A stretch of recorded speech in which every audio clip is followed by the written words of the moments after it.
जब लक्ष्मण ने अश्वमेध यज्ञ के विशेष आग्रह किया तो श्री रामचंद्र जी अत्यंत प्रसन्न हुए और बोले, हे सौम्य, इस विषय में मैं तुम्हें राजा इल की कथा सुनाता हूँ।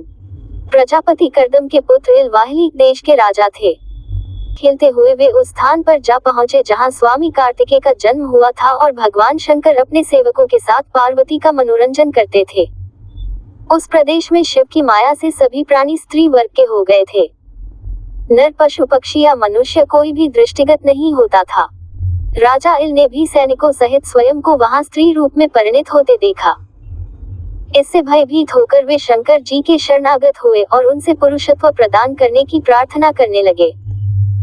जब भगवान शंकर ने उनकी प्रार्थना स्वीकार नहीं की तो उन्होंने व्याकुल होकर गिड़गिड़ाकर उमा से प्रार्थना की। इससे प्रसन्न होकर उमा ने कहा कि मैं भगवान शंकर की केवल अर्धांगिनी हूँ, इसलिए मैं तुम्हें तुम्हारे जीवन के केवल आधे काल के लिए पुरुष बना सकती हूँ। बोलो, तुम अपनी आयु के पूर्वार्ध के लिए पुरुषत्व चाहते हो या उत्तरार्ध के लिए? इल कुछ क्षण सोचकर बोले कि देवी, ऐसा कर दीजिए कि मैं 1 मास पुरुष और 1 मास स्त्री रहा करूं। पार्वती जी ने तथास्तु कहकर उनकी इच्छा पूरी कर दी। इस वरदान के फलस्वरूप इल प्रथम मास में त्रिभुवन सुंदरी नारी बन गए तथा इल से इला कहलाने लगे। इल उप क्षेत्र से निकलकर उस सरोवर पर पहुंचे जहां सोमपुत्र बुद्ध तपस्या कर रहे थे। इला पर दृष्टि पड़ते ही बुद्ध उस पर आसक्त हो गए एवं उसके साथ रमण करने लगे।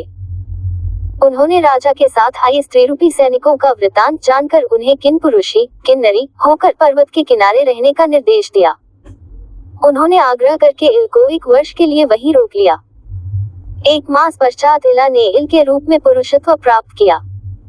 अगले मास वे फिर नारी बन गए। इसी प्रकार यह क्रम चलता रहा और 9वें मास में इला ने पुरुरवा को जन्म दिया। अंत में इल को इस रूप परिवर्तन से मुक्ति दिलाने के लिए बुद्ध ने महात्माओं से विचार विमर्श करके शिव जी को विशेष प्रिय लगने वाला अश्वमेध यज्ञ कराया। इससे प्रसन्न होकर शिव जी ने राजा इल को स्थायी रूप से पौरुष प्रदान किया। श्री रामचंद्र जी बोले, हे महाबाहु, वास्तव में अश्वमेध यज्ञ अमित प्रभाव वाला है।